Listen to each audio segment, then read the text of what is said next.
नमस्ते विद्यार्थियों, मैं ताराचंद सैनी।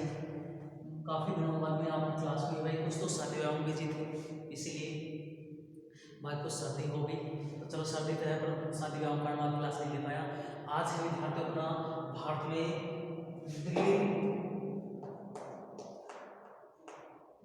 दिल्ली सल्तनत का सुदृढ़ीकरण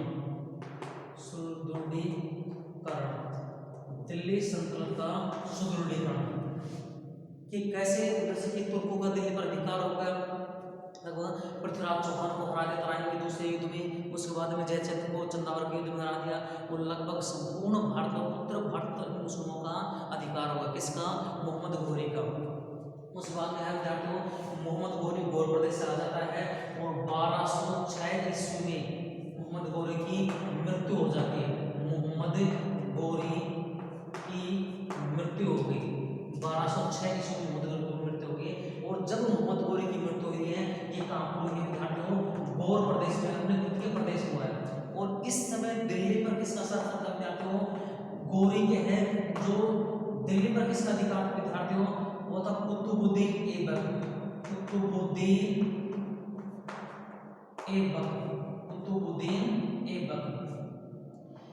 कुतुबुद्दीन ऐबक का अधिकार था गौर पर किससे? जैसे कि विद्यार्थियों 1200 में मोहम्मद घोरी की मृत्यु हो गई और मोहम्मद घोरी की मृत्यु हो गई तो इसके दास थे विद्यार्थी। मैंने बताया था आपको दास होते हैं। मध्य इसमें 10 मंडियां लगती थी। तो मोहम्मद घोरी के 3 दास थे विद्यार्थियों। एक तो था कुतुबुद्दीन ऐबक, एक था यलदौज और एक था विद्यार्थियों कुबाचा। ये 3 मुख्य दास थे किसके? मोहम्मद घोरी के। और जब मोहम्मद घोरी की मृत्यु होती है तो यलदौज था सिंध के क्षेत्र में, ये था मुल्तान वाले क्षेत्र में, और ये था विद्यार्थियों दिल्ली में। कौन? कुतुबुद्दीन ऐबक। तो जब उसकी मृत्यु हो गई, तो जब मोहम्मद घोरी मरता है तो वो अपने दासों को या अपना जो साम्राज्य था उसका कोई बंटवारा नहीं करके जाता है। तो जो शासक जहाँ पर थे, जहाँ पर राज कर लिए, वो वहीं पर रहने लगे। तो इसमें सब आता अपना दिल्ली। अब इसमें आता अपना दिल्ली, और दिल्ली पर किसका शासन था? कुतुबुद्दीन ऐबक का। 1206 से लेकर 1210 तक। कौन? कुतुबुद्दीन ऐबक। कुतुबुद्दीन ऐबक 1206 से 1210 तक कुतुबुद्दीन ऐबक है जो उसका शासक बनता विद्यार्थियों। किस? दिल्ली का आदित्य है। कौन है ये? किसका? दिल्ली सल्तनत कौन है? जैसे कि यलदौज, कुबाचा और कुतुबुद्दीन ऐबक थे। घोरी के 3 दास थे। 3 दास इस समय शासन करते हैं। तो दिल्ली पे कौन कर रहा था? कुतुबुद्दीन ऐबक शासन कर रहा था। जब मोहम्मद घोरी मरता है तो उसने उत्तराधिकार का तो कोई नियम था ही नहीं, उसका बेटा था ही नहीं, बाकी तीनों दास थे। और जो भी उसका साम्राज्य था उस साम्राज्य का बंटवारा नहीं किया। तो घोरी की मृत्यु के बाद में जो जहाँ का शासक था, जैसे कि ऐबक दिल्ली का शासक बन गया, कुबाचा मुल्तान बन गया, वो सिंध का था तो सिंध का शासक हो गया। इस तरह भारत में दिल्ली सल्तनत की स्थापना होती है और कुतुबुद्दीन ऐबक है जो भारत का प्रथम शासक बनता है। लेकिन विद्यार्थी शासक नहीं था, ये कहता दास था, मोहम्मद घोरी का दास था। अब जब तक ये दासता से मुक्त नहीं हो जाए तब तक खुद के नाम की सिक्के नहीं डलवा सकता है, खुद सुल्तान की पदवी धारण नहीं कर सकता है। तो इसने सिर्फ कुतुबुद्दीन ऐबक ने सिर्फ मलिक व सिपह सालार, मलिक व सिपह सालार की उपाधियां धारण की। इसने, इस कुतुबुद्दीन ऐबक ने। राजा नहीं बन सकता, कोई दास था, तो उसने मलिक व सिपह सालार की उपाधि धारण की। इसने कुतुबुद्दीन ऐबक ने की है। इसके बाद में है ये दिल्ली का शासक बना। दिल्ली का शासक बनने के बाद में कुछ मुस्लिम सरदारों ने लाहौर की सत्ता संभालने के लिए आमंत्रित किया। मलिक मस्त फैसला अखबार थी, मुस्लिम सरदारों ने लाहौर की सत्ता संभालने के लिए आमंत्रित किया किसको? कुतुबुद्दीन ऐबक को। और ये कहां पर चला था? लाहौर चला जाता है। कुतुबुद्दीन ऐबक लाहौर चला गया और लाहौर क्या बन गया? शासक बन गया विद्यार्थियों। लेकिन अभी भी क्या थे? दास था। अभी भी क्या था? दास था। इधर विद्यार्थियों जो ये मध्य एशिया वाला भाग था, ये मध्य एशिया वाला भाग था, इस मध्य एशिया में था एक ख्वारिज्म। और ख्वारिज्म का शासक कौन था? शाह। मध्य एशिया था, मध्य एशिया में ख्वारिज्म साम्राज्य है। इस ख्वारिज्म साम्राज्य का शासक कौन था? शाह। ये शाह है जो गजनी वाले क्षेत्र, गजनी वाले या गौर वाले क्षेत्र, जैसे गौर प्रदेश था, इस गौर वाले क्षेत्र पर आक्रमण कर रहा था। मध्य एशिया का शासक एक बड़ा साम्राज्य था, ख्वारिज्म का साम्राज्य है, और ये का शासक कौन था? शाह। ये गौर की तरफ बड़ा आक्रमण करने के लिए, कौन? ख्वारिज्म का शाह। और गौर का शासक का समय बताते हो गयासुद्दीन, गयासुद्दीन, जो कि मोहम्मद गोरी का एक तरह से वंशज था। इस गयासुद्दीन ने क्या किया? कुतुबुद्दीन ऐबक जो लाहौर का शासक था, कौन? ऐबक। ऐबक से क्या मांगी? सहायता मांगी, सहायता मांगी। इससे इस गयासुद्दीन ने ऐबक से सहायता मांगी कि आप मुझे सहायता दो, अगर आप मुझे सहायता दे दो तो मैं हिंदुस्तान को आपको स्वतंत्र राजा शासन दूंगा, अर्थात आपको आपको पूरी तरह से स्वतंत्र दूंगा, आप स्वतंत्र राजा बन जाएंगे। तो ऐबक ने गयासुद्दीन की सहायता की और गयासुद्दीन ने ऐबक को है दासता से मुक्त किया। गयासुद्दीन ने ऐबक को दासता से मुक्त किया, दासता से मुक्त किया। किसे? कुतुबुद्दीन ऐबक को। इसने गयासुद्दीन ने। अब ऐबक अपने आप में क्या बन गया? विद्यार्थियों स्वतंत्र शासक बन गया। अब ऐबक क्या बन गया? स्वतंत्र शासक। वो स्वतंत्र शासक ऐसे से वो दिल्ली और लाहौर पर अपना स्वतंत्र शासक करता रहा। तो ये कहानी विद्यार्थियों दिल्ली सल्तनत की प्रारंभिक काल की। 1206 में मोहम्मद गोरी की मृत्यु हो जाती है।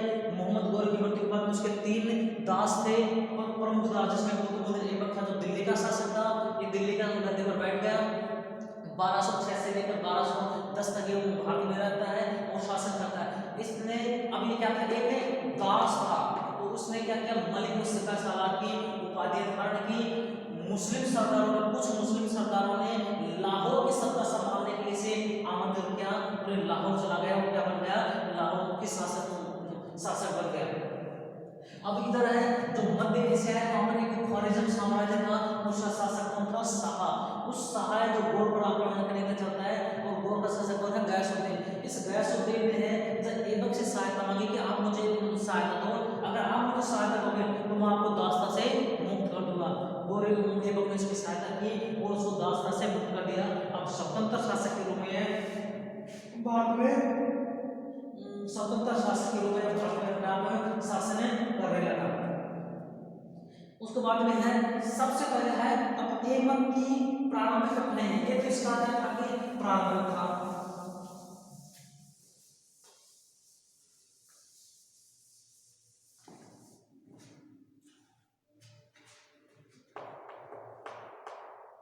ऐबक की कठिनाइयां, ऐबक की प्रारंभिक कठिनाइयां। विद्यार्थियों प्रारंभिक कठिनाई किसे कहते हैं? कि अभी दिल्ली का शासक बन गया, दासता से मुक्त हो गया, उपाधि धारण कर ली, सिक्के अपने नाम के नहीं डलाए, बाकी दासता को धारण कर ली। लेकिन अब इसकी प्रारंभिक कठिनाई जब दिल्ली का शासक बना तो उसकी क्या समस्याएं थे? उन प्रारंभिक समस्याओं को, उन प्रारंभिक समस्याओं के अहम जो है, तो इसमें पहली है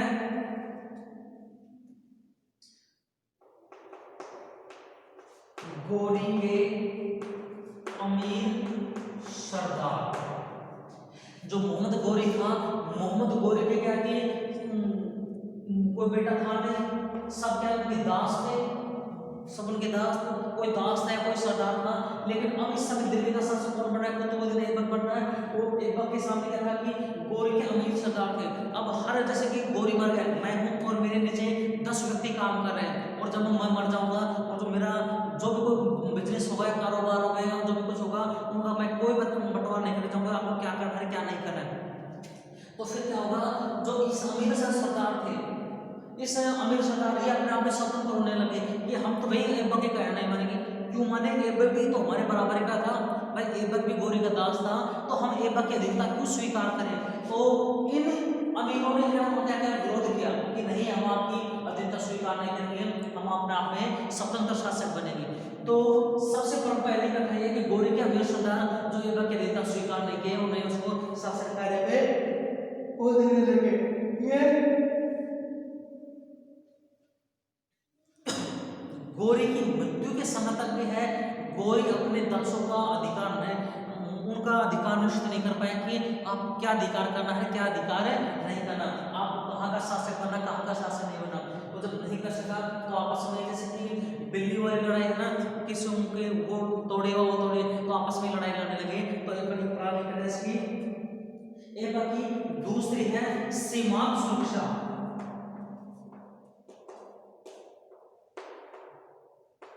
सीमांत सुरक्षा दूसरी है विद्यार्थियों, इस समय मैंने आपको बताया था कि ये ख्वारिज़म का शाह था, और ये शाह है जो कहां पर है, गौर गजनी इन प्रदेशों पर, गौर गजनी इन प्रदेशों पर ललचाई नजरों से देख रहा था।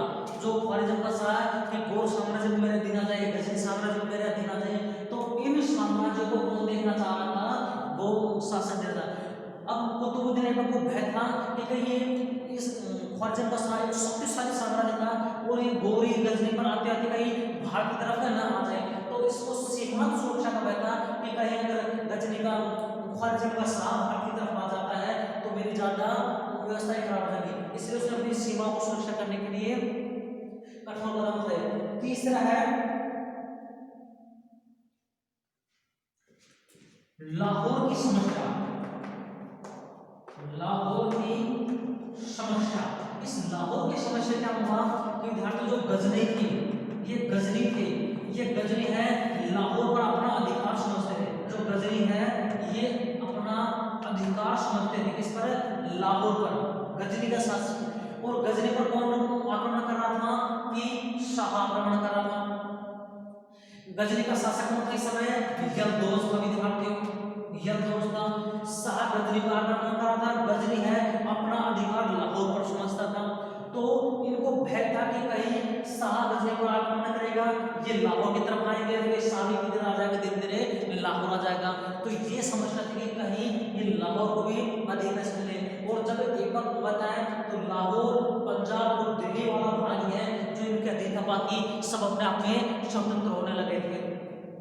चौथा कारण आता था, अब इस समय हिंदू सामंतों की बढ़ती, हिंदू सामंतों की बढ़ती शक्ति। अब हुआ क्या विद्यार्थियों कि जैसे हिंदू की जो हिंदू शासक थे, हिंदू राजा थे, धीरे धीरे अपनी शक्तियों को बढ़ाना शुरू कर दिया था, और इनकी बढ़ती शक्ति से क्या आया, ऐबक परेशान था, इस राज्य वैसे तो अस्थिर था, और ये हिंदू की सामंत अपनी शक्ति बढ़ाने लगे थे। और अंत में था जो पंजाब वाला क्षेत्र था, पंजाब सिंध क्षेत्र में खोखरे पुनः संगठित हो गए।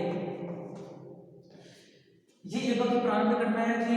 उसके अमीर सरदार उसका विरोध कर रहे थे, सीमाओं की सुरक्षा, गजनी जो ख्वारिज़म का शाह था वो सुबह आ रहा था, लाहौर की समस्या थी उसके सामने, हिंदू सामंतों की बढ़ती शक्ति अर्थात हिंदुओं की बढ़ती शक्ति उसको परेशान करती, और जो पंजाब और सिंध था उसमें खोखर थे। विद्यार्थी खोखर एक लड़ाकू जनजाति होती है, एक तरह से आदिवासी है, लेकिन इतने तीक्ष्ण थे, इतने कटीले थे ना कि युद्ध में मारे और मर जाए, इनके आगे पीछे कुछ नहीं होता था। तो ऐसे खोखरे थे जो संगठित हो गए, अर्थात पुनः इकट्ठे हो गए।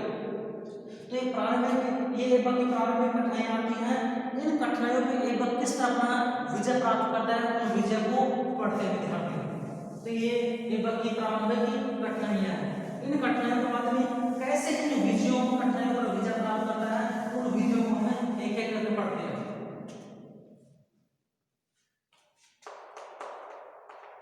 ऐबक द्वारा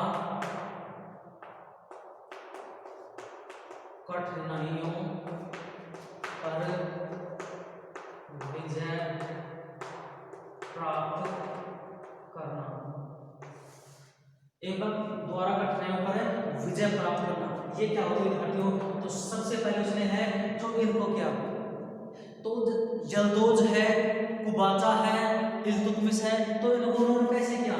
तो अमीर सरदारों ने क्या वैवाहिक संबंध स्थापित करके, वैवाहिक संबंध स्थापित करके, हुआ क्या विद्यार्थियों कि वैवाहिक संबंध स्थापित करके, वैवाहिक संबंध क्या हुआ कि उसने कुबाचा, इसके जो 3 साथी थे कुबाचा, यल्दोज, तो इनमें क्या की कुबाचा की बेटी से तुर्क शादी कर ली, यल्दोज को अपनी बेटी दे दी, और एक व्यक्ति था इल्तुतमिश जो भारतीय इतिहास में बहुत बड़ा विद्वान बनता है, बहुत बड़ा मुस्लिम शासक बनता है, इल्तुतमिश से अपनी बेटी शादी कर दी। अर्थात एक तरह से आपस में शादी करके जो अमीर तुर्क थे, जो अमीर के विरोध कर रहे थे, उनको आपस में शादी करके किसी को अपना रिश्ता बना लिया, किसी की बहन को ब्याह दिया, किसी की बेटी को, अपने बेटे को ब्याह दिया, अर्थात वैवाहिक संबंध स्थापित करके जो मुस्लिम शासक या मुस्लिम सामंत थे, इन मुस्लिम सामंतों को उन्होंने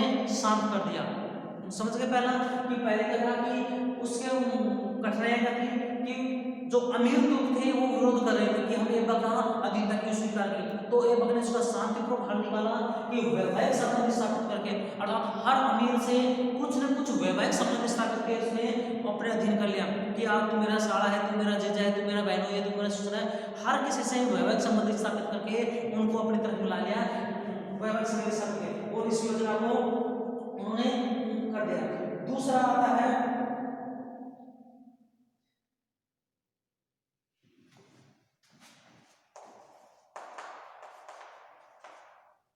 हिंदुओं की बढ़ती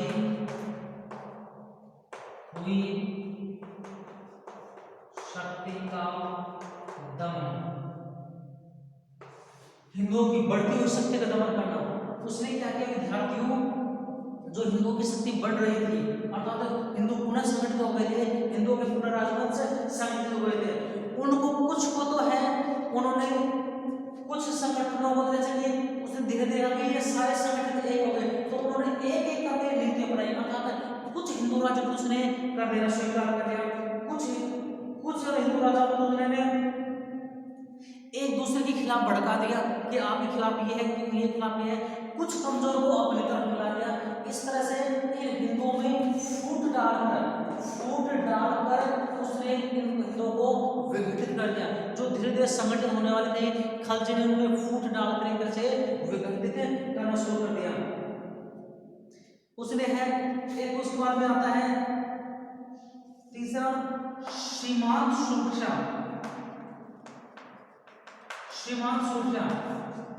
सीमांत सुरक्षा का भय अपने आप ही बंद होगा कि जो ख्वारिज़म का शाह था, ये ख्वारिज़म का शाह कभी भारत की तरफ आया ही नहीं, ये भारत की तरफ आया नहीं, इसने तो सिर्फ गजनी और गौर को ही जीतना था।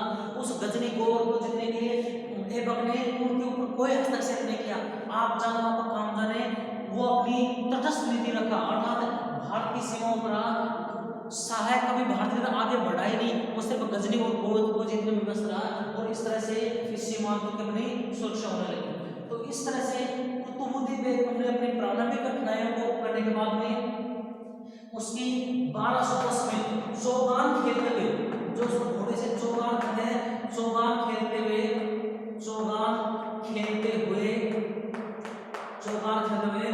घोड़े से गिरकर मृत्यु हो गई, घोड़े से गिरकर मृत्यु हो गई। अर्थात ऐबक ने अपनी कूटनीति के माध्यम से इन वैवाहिक संबंध स्थापित करके हिंदुओं की बढ़ती हुई शक्ति को फूट डालकर या सीमांत सुरक्षा के माध्यम से, या एक बंगाल का शासक अलीवर्दीन था उसकी सहायता से धीरे धीरे अपनी कठिनाइयों को किया, और उसके बाद 1210 ईस्वी में चौगान खेलते घोड़े से गिरकर उसकी मृत्यु हो जाती है। ये भारत में मुस्लिम दिल्ली सल्तनत का पहला शासक था। इसके बाद जाते हो इसका दामाद इल्तुतमिश, वो इल्तुतमिश है जो गद्दी पर बैठता है। इस कुतुबुद्दीन ऐबक भी इल्तुतमिश गद्दी पर बैठता है। 1210 से लेकर 1236 ईस्वी तक वो एक लंबे समय तक भारत में शासन करता है। तो इल्तुतमिश अपने आप में क्वेश्चन है, ये तो एक तरह से सीढ़ी दर सीढ़ी मिलाने के लिए था। गौरी ऐबक बाद में दिल्ली सल्तनत मुख्यतः प्रारंभ होता है सिर्फ और सिर्फ इल्तुतमिश